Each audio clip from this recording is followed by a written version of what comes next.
Hodge. I just wanted to give you a quick overview of the subject I've been working with Simon O'Malley on. He's done a fantastic job of developing the subject on the run, to be honest.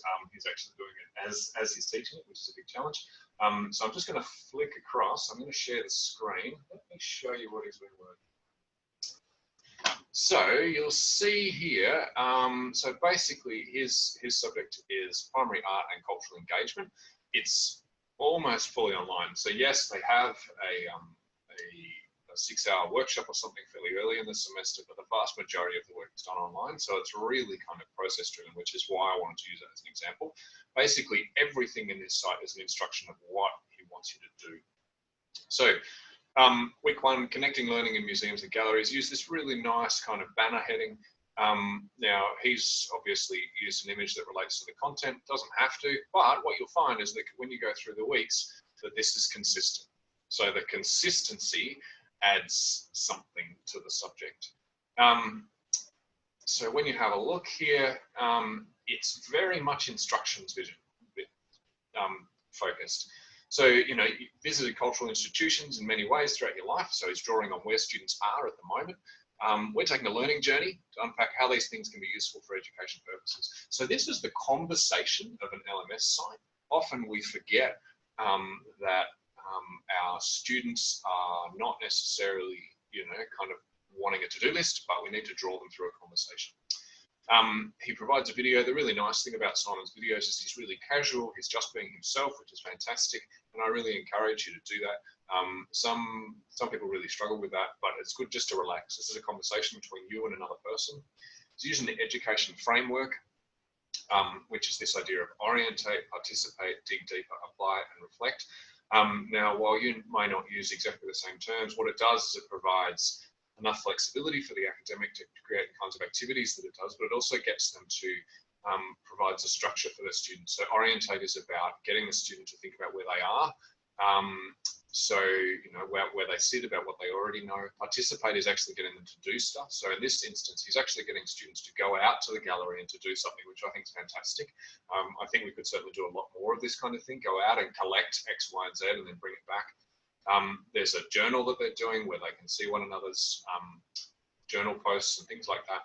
Dig deeper, they're actually engaging with some reading materials and some PowerPoint materials.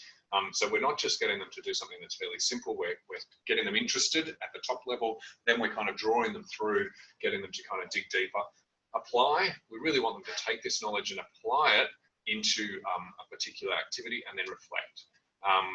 You know, we've got this kind of reflection activity. Think about how this exercise has modified your understanding of the utility of the artifact, of the utility of the thing. So what we're actually getting students to do is draw them through a process, and that idea of process is incredibly important in an online subject.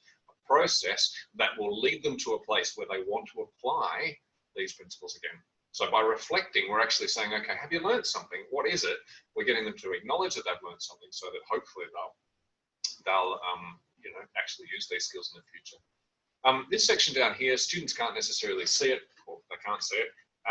Basically, this is a tutor guide. Now, we haven't put anything in this at the moment, but what you can do is you can actually provide lesson material for your tutors, so that if you're teaching over multiple kind of campuses, you can actually provide instructions for your tutors. The other thing that can be really useful is getting your tutors to kind of note the things that do and don't work. So if they're teaching classes face-to-face, then make it okay for the tutor to say, look, you know, I tried this, but it really didn't work in class, and then to allow them to have a discussion. So provide some kind of platform for your tutors, for your teaching staff to engage both with the development of the curriculum, but also with one another. It can, and I've seen it work really well using a forum in that space as well, where someone has said, oh, I really wasn't able to do this. And someone said, yeah, I struggled with that last year, but I tried this. And then the continued conversation, oh, I went away and I tried that and it worked, which was fantastic, particularly for early career staff that just don't have the contacts that we perhaps do. So you'll see, oh, this is the intensive.